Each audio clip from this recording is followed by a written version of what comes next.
Hi, everyone. I hope you're having a great Friday so far. So today we're going to be going into depth with a couple of the new features from our March 2020 upgrade. My name is Sarah Fairclough, and I'm the business administrator for our platform solutions team. And just a couple housekeeping items before we get started. We love to hear your questions, but if you can just hold off on them until the end, we're going to have a Q&A session then. Feel free to post throughout, but we won't be answering them till the end of the webinar. And we will be recording this webinar and sending it out shortly after. So just keep an eye out in your inbox and we'll send it shortly. And now I'm going to pass it off to my co-host, Eric. Thanks, Sarah. Hope everyone can hear me okay. Happy Friday. Hope everyone's staying safe with what's going on out there across the globe today. Today, we're going to be talking about some highlights from our upgrade that we've just released the other week. And we've done a general overview, and I just want to reiterate our sort of new approach to the upgrades and how we're handling the webinars. Is earlier on in the week, we did, Mark had done a presentation going through sort of what we would have done traditionally, all the new features, talking about the stuff that we put on the wiki, but very generalized and just trying to get as much information out to you as possible. And then what we'll be doing is running several webinars that focus on maybe some key highlight features that we want to point out and maybe go into a deeper dive. And that's what we'll be doing today. And in particular, we're talking about our new contact association feature, new report layout, as well as some new system summaries and some new options that you have on the list views.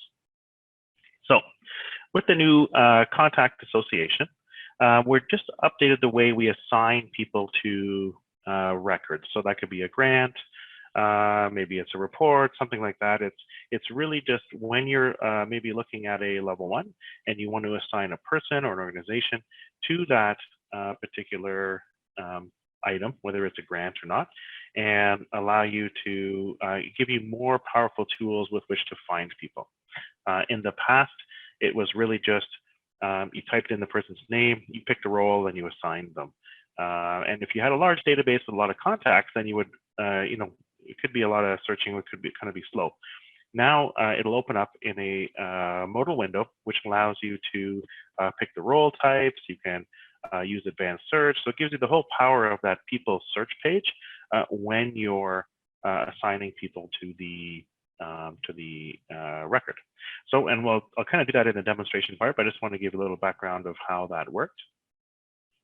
We've also made some changes to the report layout. So for those of you who have ever configured a report before, you would have noticed that the tabs used to run from left to right across the top. Now, in an effort to make things a bit more standardized and similar across the entire platform, we've given the reports a left-hand navigation. So what used to be tabs across the top now flow from top to bottom on the left-hand side. All the same features are there, some new ones as well, but they're now moved over to the left-hand side. System summaries. We've been doing a lot of effort to tell you what's in your system, how it's being configured, things to look out for, security settings, design settings. So we've added a few more here that we'll be talking about as well, a little bit more detail. And you can find them under global settings, and we've moved them to the top actually. They used to be buried kind of at the bottom of the page. We have brought them now front and center just to bring attention to it and make it easier for you guys to find. And this is just a little deeper look at what they look like, and I'll go into them in the demonstration portion of the webinar. In here, we've also kind of taking in line with how people want to interact with the system. We have some new options here as well with which you can activate or how you want to open records. So other than just going into the record itself and then seeing it full screen, we now have an option on the right-hand side that you can enable where you can open up the information in these little pop-up modal windows rather than going into the record and coming back to the list. So just different ways with which to work with the data itself. So let me show you how all this stuff works. All right, let me just share my screen here.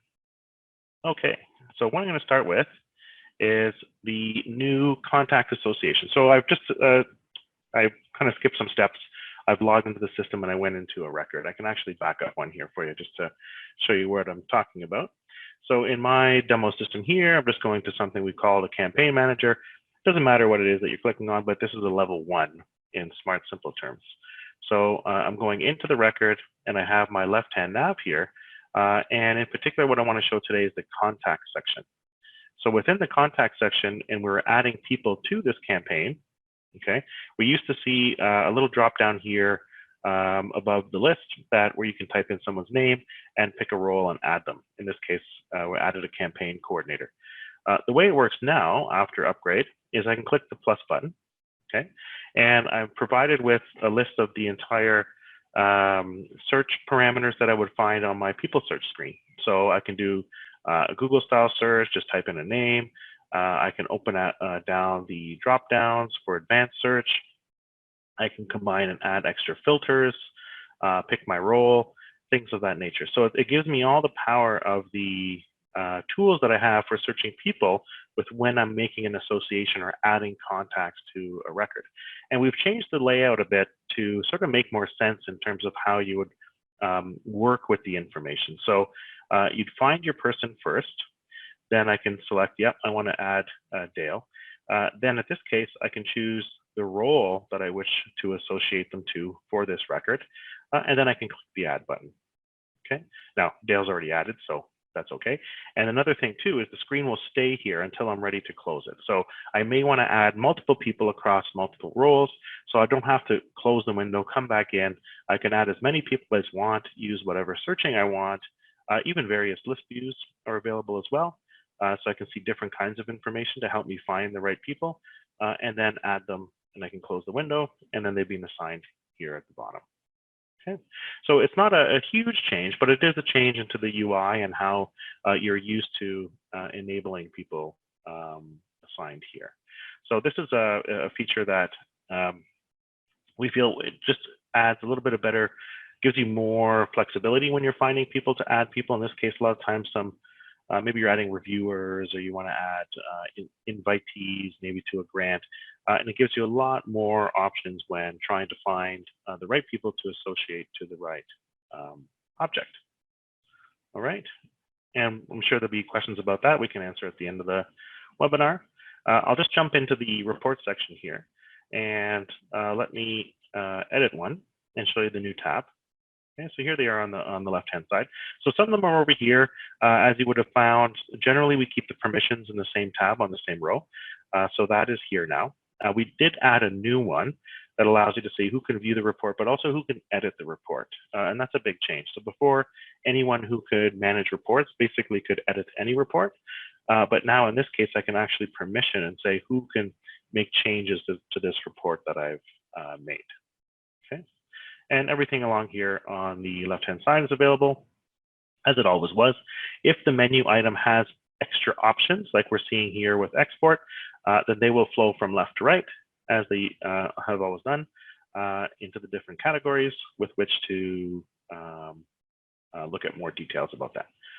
Okay, and a lot more options here, guys, on the scheduled exporting of reports.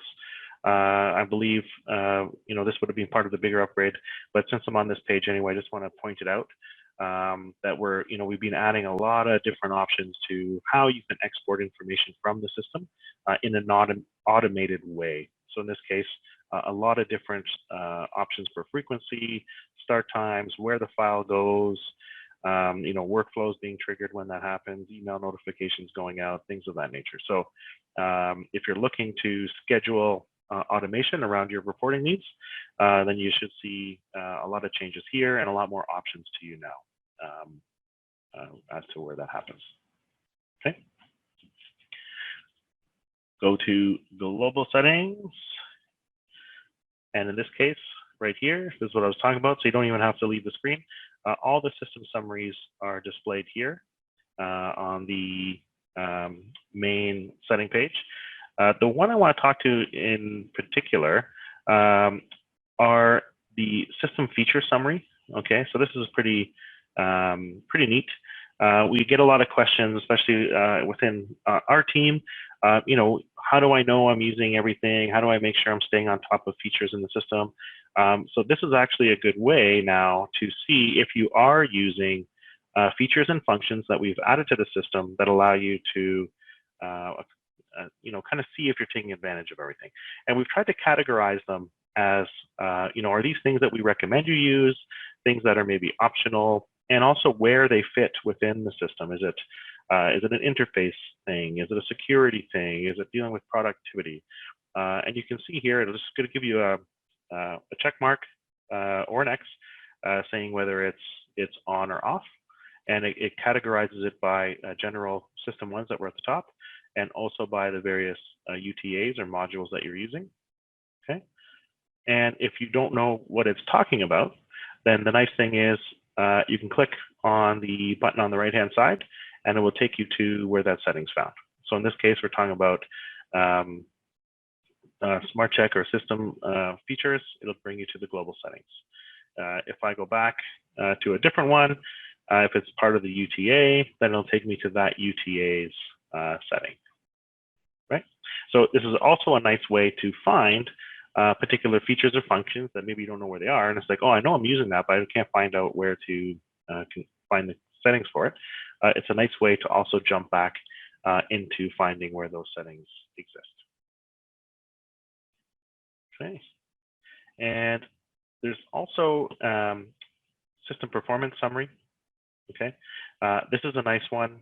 It tells you, in addition to, there was a system security function I did a webinar on not too long ago. This one is dealing with performance. Okay, so you can see here, we have it set to fail. Again, what I said, even on the security one, it's more so that you're aware of what you're using and features that you're using in the system. Some of them could be a conscious choice, and it's like, hey, you know what, that's important to our business. We're just going to have to deal with that. But as long as you know. Big things here are portals, workflows. Okay, these are common issues that relate to performance. When you say, oh, when I click that page, how come it's taking long to load? Or when I run that list, how come it's taking a long time for the screen or the results to appear? Well, maybe the search or the parameters for that list are too broad. And you know, you're seeing, oh, maybe it's too open and saying, oh, show me everything, all organizations in the database. Well, you know, you could have 100,000 organizations in there, and that will take a long time to load. So this is another way to at least give you insight as to what things could be causing performance issues within your system.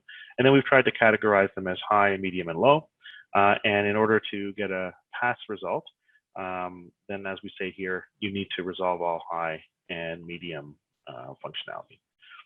Okay. And it tries to give you a good idea and say, hey, you know what, this part here is causing problems, or this part here is causing problems. So these are all related to querying information. So it could, you know, depending on the amount of information, it could be a problem, and maybe it's not. But anytime we're pulling a list of things, then it could become a performance issue depending on how much information you're pulling into the system. All right.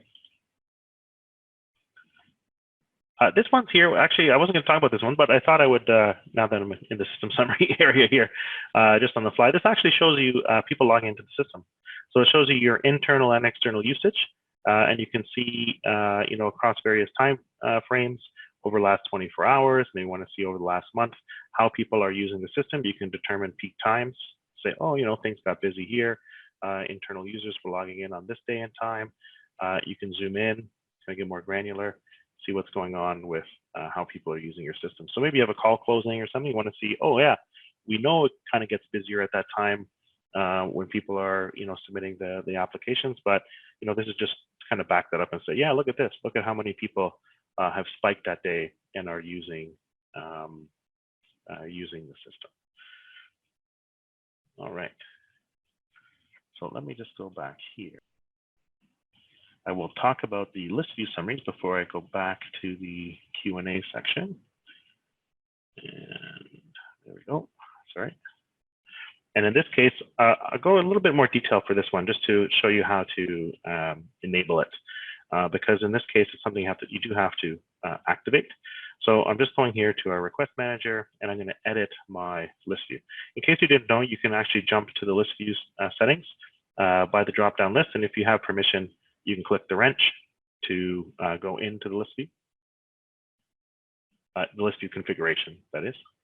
Okay, and then down here, we can change how you want to open the window now. So if you just leave it as is, the default behavior is just to open in the main window. It'll replace. I can override that and only allow people to open the data in a pop-up box, or I can use the multi-select option. So if I say both, which is the last option in the list, and I click save,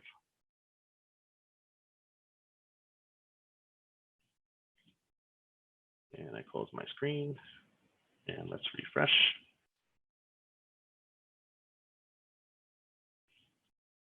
Oh, refresh this way.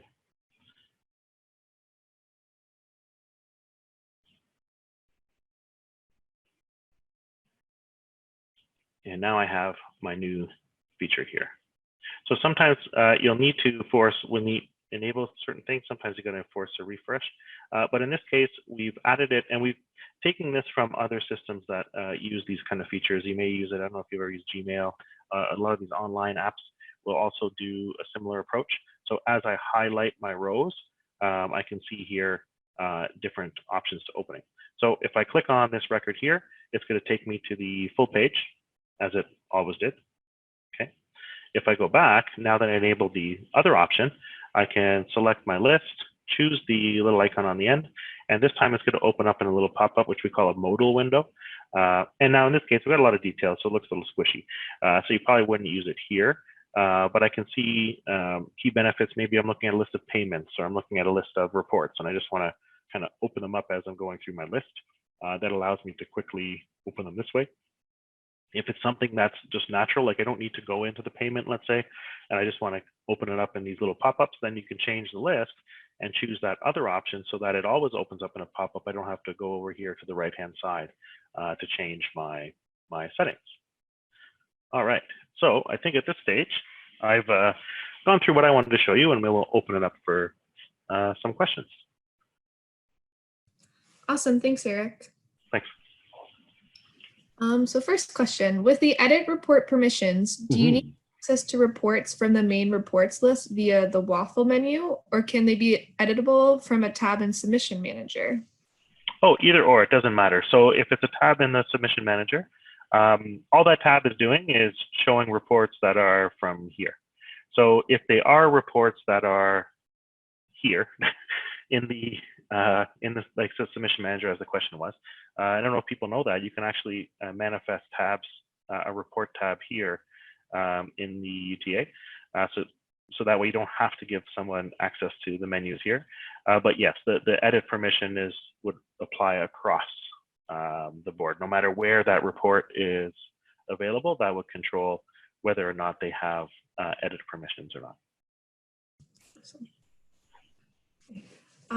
In regards to contact association, does it impact the external user's use of the invite personnel feature? No, it doesn't touch that part. In regards to the system feature summary and system performance summary, are these reportable?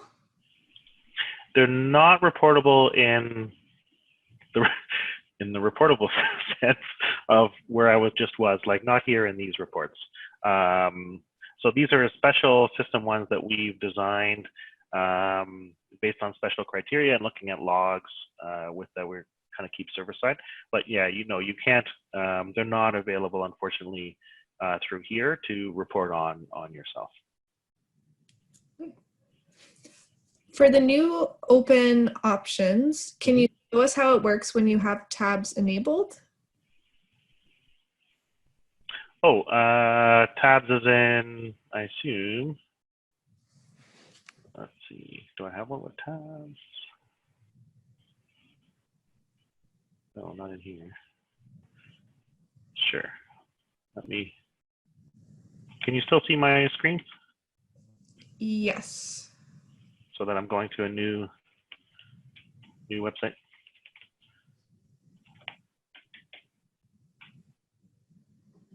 Yeah, it's funny with all the new, we're in, sorry, just as people bear with us, we are in lockdown here in Toronto. due to they issued a state of emergency. So everyone's working from home. So, you know, we've been lucky. You know, as a tech company, we've kind of used to that already, and we're all set up. Everything's available to us. It doesn't matter where we are. But things like this, like the webinars, we're normally all in the same room together. So this week was a good test of our continuity planning and seeing can we still run these even though we're all remote. So I apologize if things seem a little disjointed today, but doing our best here. So yeah, so here's a tab. So this tab here is called Approved. So it's kind of locked, right? It has its own. It doesn't have that drop down to change. But now you can use this Edit View button here, where I can then make changes to that approved, pre-approved, filtered list view. You can see here we're applying a filter option. And down below, I can also do the same thing. Use multi-options, click Save. And then when I come back, here's my option here. I think that was the question. Yeah, awesome. Are any clients confused by the term modal window? I can already predict.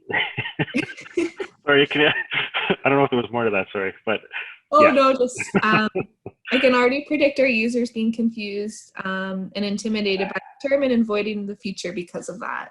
Yeah, you know, it is, and it's intimidating even internally. It's you know, if anyone has any suggestions, it's, you know, you can even hear me talking about it today on the webinar. I refer to it as Popup. The true technical term, I will say, is a modal window. Any kind of window that pops up that doesn't allow, you know, you can't, like what a modal window is like this. You can see here, I'm trying to click away, I can't. I have to action something. So I either have to click one of these buttons or I have to close out the window. It's not like another window opening up where I can kind of tab between the two. It's kind of stuck there. And the technical term for that is actually a modal window. But yeah, you know, I'd be curious to get your feedback on, you know, what sort of terminology people would find a bit more accommodating in this case. I mean, just because it's actually the technical term, you know, maybe we can look at calling it something that would resonate more with the community and kind of make it easier to understand what it's doing. Yeah. Yeah, somebody just suggested pop-up window instead of modal window. Yeah, yeah. I think that's a good one. But yeah, happy for the feedback. We'll take it back. I'll talk to the technical folks and see what we can do. So just to go back to the new open options with having the tabs enabled, they were referring to tabs at the bottom. And they also added, if you have tabs enabled on your profile, then I think there's an additional option for opening the records in a new tab. Oh, I see. I think you're talking about, sorry, I meant tab in the list. You mean these kind of tabs like this? Maybe? Not specified, but that's what I am assuming from. Yeah, it depends on, sorry, yeah, you can. It's not what you're referring to, Amy. There's different ways to open records. I think it's from we can do these linked record lists now, and you can open those in new tabs or new windows. Annie, if it's okay, we can just we can take it offline maybe. Just so that we can maybe answer it a bit more concretely for you. Sorry about that. I think we have one. Let me just. Okay. With the reorganization of user portals, how can I access user shortcuts to edit them? I haven't been able to find our shortcuts to edit display order with the new organization of user portals. Okay. So user portals can still be found in the main menu. Okay. And I just went to roles and security. Then I clicked user roles. Portals are a property of the role. So if I go here, I think I have a sysadmin one I use. Yep. So in here, each portal, again, the menu options are down the side. I can select the portal options here, so I can either edit the portal or the draft. We move that over. and I can edit the shortcuts here. It's in this shortcut section where you can reorder. So I can select the reorder button here, and then I can drag and drop. Maybe I want to move them around, right? And then I can apply the change, and it'll reset all the display orders here. So I don't want to do that now because I don't know what that's going to do to our demo portals. But when I click the apply button, it'll reset everything and reorder them how I want and renumber them. Awesome. And that's true on a portal by portal. And keep in mind too that if it's a system that we've built recently, a lot of times we will be putting it in the common role, which is a different way of building the portals. Rather than building a portal for each role, you can build one portal and you can permission each of the sections by the roles that should see that. So from a configuration standpoint, it's a little bit cleaner. It makes it a little bit easier to work with, but the same is true. Any shortcuts that are specific to the common role will be found here, and then you can reorder them in the same setting. Okay, thank you. Now that the search box is no longer needed for adding contacts within the contacts tab, can there be an actual search box so that you can search through your contact list? In the one I was showing earlier with the in our first example today? I believe so. They didn't specify. So in this case here, in this case, this is the old way. If this wasn't, this one's still using the old way. So this is how it used to look. So in this case here, right, like I could just start typing names and it would just show me the name. I couldn't really do much. Even if I click the look up here, it was really just almost like a Google style search. I can type Alex and that's it. The change now is in this method is using what I was showing earlier, which the contacts, having a pop-up window that I have, again, is the full, it's still doing the same function, but I can do, different queries at a different time. So it didn't change anywhere else in the system, just that mechanism of adding contacts to a record. So all the other contact search screens, everything else is staying the same. It's really just this mechanism of this page here where I'm going to add people to a grant or a record, just like how it used to be here in this way, is now moved to this style here. Sorry, Eric. They're asking, how can you search through your actual contacts already associated, like contacts against a level 1? Oh, the ones that have already been assigned. I see. Sorry. That's a good question. And at the moment, there is no search tool within the contact list itself, but I think that's a great idea for a feature enhancement. Do we have to enable the new type of contact association, or is it automatically changed? Yeah, so that's a feature that needs to be enabled. So it's this one here. So it's under classic options. So any features that were, just to explain this better, I don't know if people have explained that, but features that we're slowly moving away from, not fully deprecated yet, but have sort of not in the mainstream, let's say, we've tucked here under classic options, and this is the option here. So if you want to go back to the old way, the way that it was here, you can say use the classic association entry view. Otherwise, if I untoggle it and click save, it'll use the new way. That's this way. Awesome. Thank you. Just because this popped up as well, we're going to be sending out the recordings from today and from Wednesday's webinar early next week. So sorry about the delay on the Wednesday's webinar release. I think we just have a couple. Sure. Questions. Questions are good. Yeah. I think we're good. Great. Well, thanks everybody for your time today. I appreciate it. And please, hopefully wherever you are in the world, be safe, and hopefully it hasn't affected your lives too much with all this crazy things that are happening in the world today. Yeah. Thanks so much, everyone. We'll be talking to you shortly. Thanks, everyone. Have a good one.